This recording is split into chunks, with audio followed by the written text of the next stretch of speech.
Hi, everybody. Can you hear me okay? Yeah? Okay, great. So I'm so pleased to introduce you to Tara Sorensen, head of kids programming, Amazon Studios. Tara Sorensen is head of children's series development at Amazon Studios, where she oversees the development and production of original children's programming. Before that, Tara was VP development at Nat Geo Kids, where she developed such hits as Toot and Puddle and Are We There Yet? Other development credits include Dragon Tales, Jackie Chan Adventures, Animated Men in Black, and Stuart Little. Also, Harold and the Purple Crayon. So an amazing resource here. We're really lucky to have her. She's taken time out from disrupting the entire entertainment industry to talk to us. Thanks for that, Tara.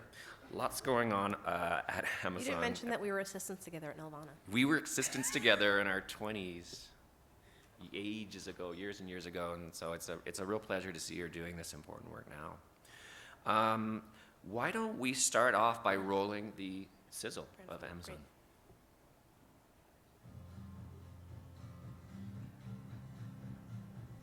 Imagine a place where everything you saw empowered you. Where anything was possible through the power of play. What do you want to play today? Playing makes every moment a new lesson. Look what I created! It's my masterpiece. Every experience, another teacher. And the playing we do shapes the world we see. Original programming for kids from Amazon. Designed to inspire a lifetime of learning. Because today's creativity will build tomorrow's reality.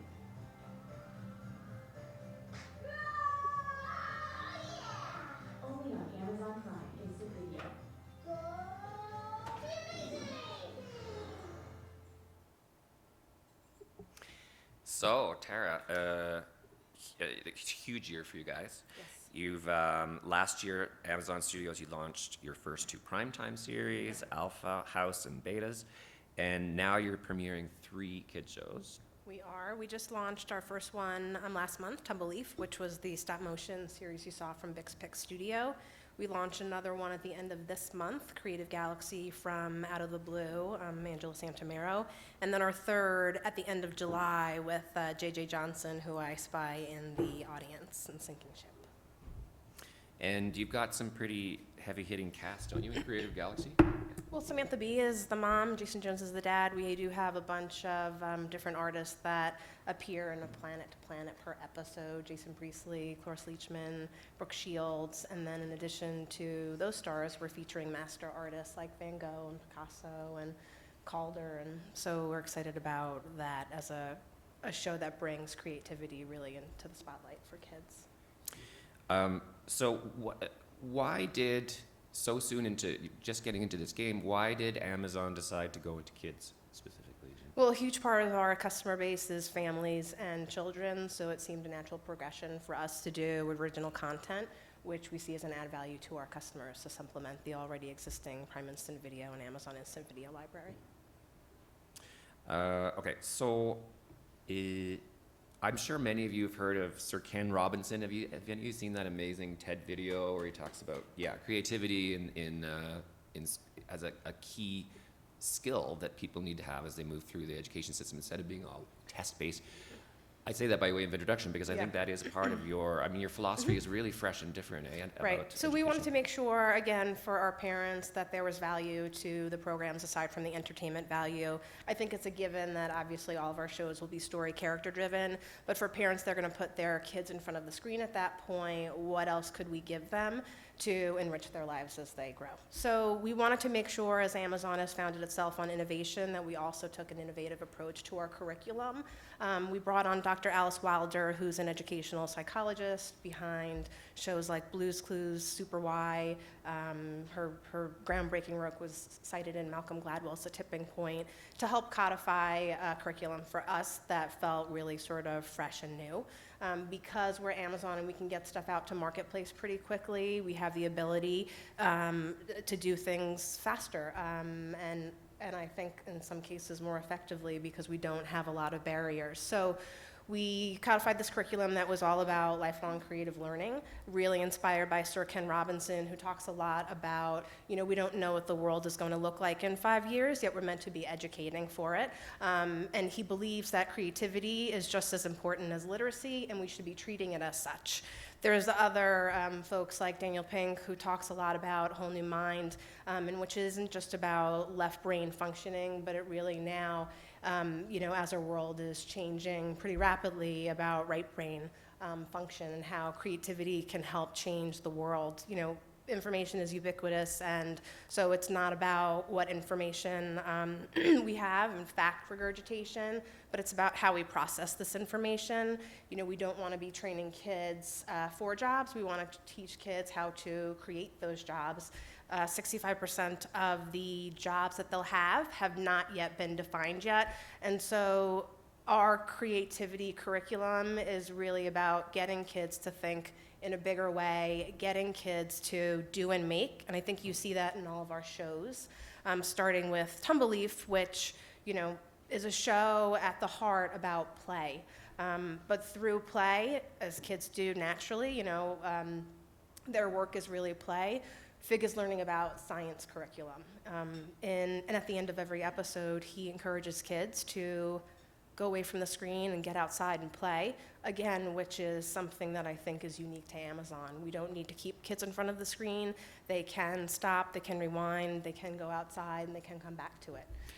And they can experience it in other ways. You have apps. And, Yeah, so with Tumbleleaf, we also launched some apps which, kids can play on their tablet or their Kindle through Primus and Video. It's just a streaming program. Yeah. So do you want to run a clip of, which one are you going to show? Creative Galaxy, I think. Yeah, play that one. Did you want to stay here in the library and maybe read? No, thank you. No, thank you? But why no, thank you? I built it for everyone to stay and read.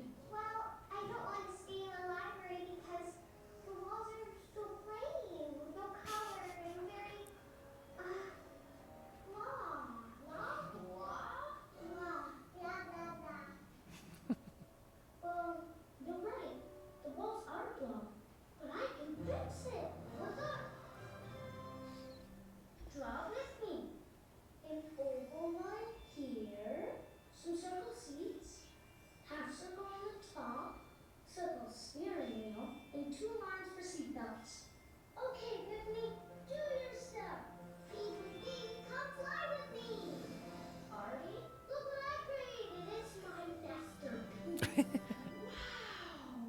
That's my boy. I think I'm done. But we need some help from you, Tiffany. Please, come and play with me. We call it Sunday in the Rocky Dark. It's made of circles and dots. See? I used pointillism. The museum planet inspired me. Oh, Artie, look! Everyone is staying and reading in the library. You did it! You fixed the library with art. We should have given you all markers Yes, we and should paper. have. I'm You could have sorry. created something brilliant, your Foresight own there. masterpiece. Could have all enjoyed them together. Yeah, so these are preschoolers talking about pointillism. That's pretty impressive.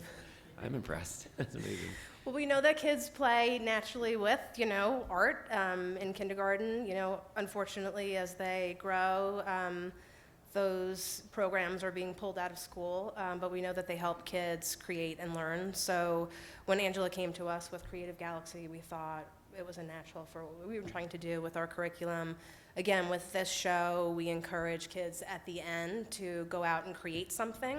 In addition to the animated segment, there's also a live action segment at the end where they're learning about, or they're interpreting different pieces of art that they can create on their own. It's a tool for mom, it's a tool for kids to get a little bit more outside of their comfort zone. So you mentioned earlier, this is kind of a unique Amazon offering. The other thing that's unique to you guys is your approach to soliciting and evaluating and developing Do Yes. you want to speak to that a bit? Because Yeah. I will read a little quote from from an Amazon press release. Anyone can upload a script to Amazon Studios, and they will read and review all submissions. And those who We choose do. to for you, just you alone in a room, and choose submissions. And those who choose to make their projects public will also receive feedback from the Amazon Studios community. Yes. So that sounds great if you've got a sexy adult feature script or something. How does it work in kids? Because they're not going to be able to To give their read feedback. scripts. Well, on the kids' side, we take submissions from online and offline, and when we find something that we want to develop, we'll commission written materials. In animated programs, we'll commission visual, and on the preschool educational curriculum. Once all of those materials are finalized, we then go to test pilot. And in our first round, those test pilots were animatics, so on Creative Galaxy and Tumbleleaf and Androids. It wasn't the finished product, but we still got, I think, great feedback from customers and kids. In the preschool side, we also do traditional focus groups so that we can more accurately gauge those reactions. And in our first round, because those pilots were animatic in form, I think we didn't see as consistent a story. So moving forward, we actually fully produced those pilots. Yeah, because it's And- tough, right, to watch yeah. an animatic when you're. Well, you know what? Four. It actually wasn't difficult for the kids. Oh. It was difficult for their parents who didn't understand why it wasn't finished. I think kids, as long as there's a story and great characters, they can pretty much follow They were like, along. Mom, it's pointillism. Yeah, Get exactly. over it. Yeah. But again, that's what Alice sort of figured out in the formative testing process. You know, she tells this great story when they were testing Super Y, that kids were following along the story, and at the end had offered up some suggestions on how to make the show better. And one of the kids said, if that was in color, it would be awesome. So, You're like, thanks, great note. yeah, exactly. So we do utilize their feedback. Again, we've seen more consistent results once we finally produced those pilots, and we use all of those metrics on which shows to move forward with to greenlight. I also mentioned the online submission process, so we actually did just greenlight something that came from a writer who had never sold anything. He was actually a preschool teacher, got his MFA in screenwriting from UCLA, and was about to give up on it when he saw the Amazon Studios system, uploaded a 22-minute kids pilot, which he felt was a throwback to his childhood. We fell in love with the material and produced the test pilot, and got great feedback from our customers, including parents who were thrilled to be able to watch something with their kids. So what kind of timeline is that process? Submission to Yeah, so deals sometimes take a little bit longer than we all think. So I would say from identification of a property to, through the deal making is probably 2 to 3 months, and then we take about 3 to 4 to develop all the written materials I talked about. Once we greenlight to test pilot, our production timelines are about 6 months. So we have to be cognizant of what's going forward to test pilot, making sure we can execute. It's a little bit more difficult to do a CG 22-minute pilot than it might be to do a live action 22 minutes. So all those things are considered. After everything is fully produced, they're uploaded onto Amazon.com for 30 days, where we solicit feedback from our customers and again do all the other testing that I talked about, and then greenlight quickly thereafter. So you mentioned metrics, because I have to ask, because somebody like a Netflix is they have access to amazing data, so they know when you're watching and for how long and all that. But in addition to that, Amazon actually don't just know what you watch, they know what you buy. So you know an awful lot about these viewers, don't you? We look to our customers for a lot of different type of feedback. At Amazon, everything starts from the customer and works its way backwards. So we want to make sure that they're vested in the programs that we're providing for them in Prime Instant Video.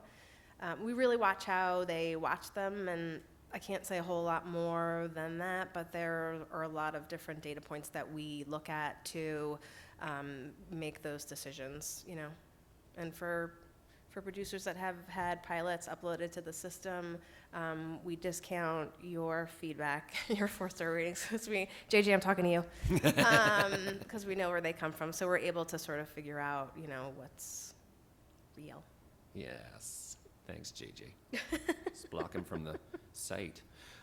So, one of the things that's another unique aspect to Amazon is that, you know, all the toys on planet Earth are one click, sorry, I have to ask, one click away from watching the show, right? So how does that influence your development? Right now, our goal is really to provide great entertainment to our customers through Prime Instant Video. So that's my primary objective. If you look at a show like Tumbleleaf, I think most people would say there's not an automatic consumer products play there. But for us, it was about a great character and a great story. So that really is our prime focus. If kids fall in love with those characters and stories, we certainly want them to be able to interact with them, to deepen the learning, especially on the preschool side. But it's not our primary objective, and I think it's something that will come, you know, a little bit naturally later on. Would You know, we are- I'm sure there are producers in the room, would you object to a merchandisable property? We don't look at projects first and foremost as, does this have a toy we can launch quickly thereafter? It really is about innovation and storytelling Right. first and foremost. Curriculum. Again, I don't want to discount that kids want to interact with these characters later on, but it needs to come in that progression. Otherwise, it feels a little disingenuous to me. Great. You know, we are obviously uniquely positioned to put out that product, but right now, you know, it's not on the table. Right now, we're just focused on getting these programs out to our customers. Not a and priority. seeing- Got it. Okay. Now you're in 3 territories at the moment. You're U.S. Yes, UK and Germany. and Germany. So when you're acquiring, or like if you're working with a producer who can bring, how are you open to different kinds of territory splits, or do you want the whole Yes. world? We can work a couple different ways. Amazon can fully finance programs, which for some people is very exciting, but for others that have deep infrastructure, it's a little, it's not as exciting for them. So it really depends on the property. We certainly are open to co-productions and have done them before. You know, there's certainly a couple of anomalies there, but we prefer just to be able to have the flexibility to get the programs out to marketplace pretty quickly. On the co-production scenarios, there's always difficulty in working with other broadcasters that might have a different timetable involved. Our process pretty much has to stick to a calendar in order to make those decision points. And I mean, on the flip side, we also want to be able to greenlight programs, you know, in second, third, fourth seasons if our customers are reacting to them. And some, you know, networks have a finite number of episodes that they want to, you know, sink money into. So for you, your goals for production, if you want to greenlight a show, do you have an ideal number of episodes that would be? We've started with 13 half hours or 26/11s, and the pilot test that I mentioned is part of that order. Right now, it's about offering up variety to our customers, but I can certainly see a scenario in the future whereby we're ordering in larger increments if there's compelling metrics from our customers. You know, and Androids was an exception. We actually greenlit 26 episodes of that half-hour series, but that deal was unique. So, you know, JJ already had pre-sold in a couple of different territories. You know, I always talk about how he took a real risk with Amazon because if our customers didn't react to the program, he would have tied up the show with us for a year, and I would have had to hand it back to him. There would have been a hole for the US and UK. Awkward. Yeah. Totally. But that didn't happen yet. No luck. You're so bad. Sorry. So is there any preference for you guys in your developments? Like, do you want animation, live action? We're medium agnostic. Right now, it's about great characters and great stories. So for us, it's more of a split between our preschool, 3 to 5, 4 to 7 transitional, and our 6 to 11, or sort of getting up into 8 to 12 territory. But not 8 to 12? You want to keep it 6 to Well, 6 to 11, I think, is just sort of a common demo that is more widely accepted. If you look at a show like Mortimer Gibbons, which I was somewhat hesitant to pilot because I felt like it did skew outside of that demo. You know, Roy Price, who heads up Amazon Studios, was pretty insistent that we stay in these different demographics. So, but anyway, we can take risks, and so we decided to sort of push forward on Gortimer. And again, as I mentioned, I think there's pretty heavy co-viewing there because the show does skew a little bit older. we're casting real kids. There's an authenticity there that I think parents and kids were responding to that pushes it a little bit older than 6 to 11. So let me see if I have any other. So your target age we've covered. So money. Do you want to tell us what your budget levels are? Our budgets are in line with, all the traditional kids broadcasters. I would say they're probably actually higher, but that's just because we're ordering in smaller increments. And we're also producing shows on a faster timeline just to get them out to market. So a typical first season of animation might take 12 to 18 months or longer, depending on which, studio broadcaster you're talking to. We're producing them in about 9 to 12 months. And the live action shows obviously on a shorter timeline. And then if you do take a show up the line from its submission and it starts seeking, getting approvals, are you you're financing that whole development process?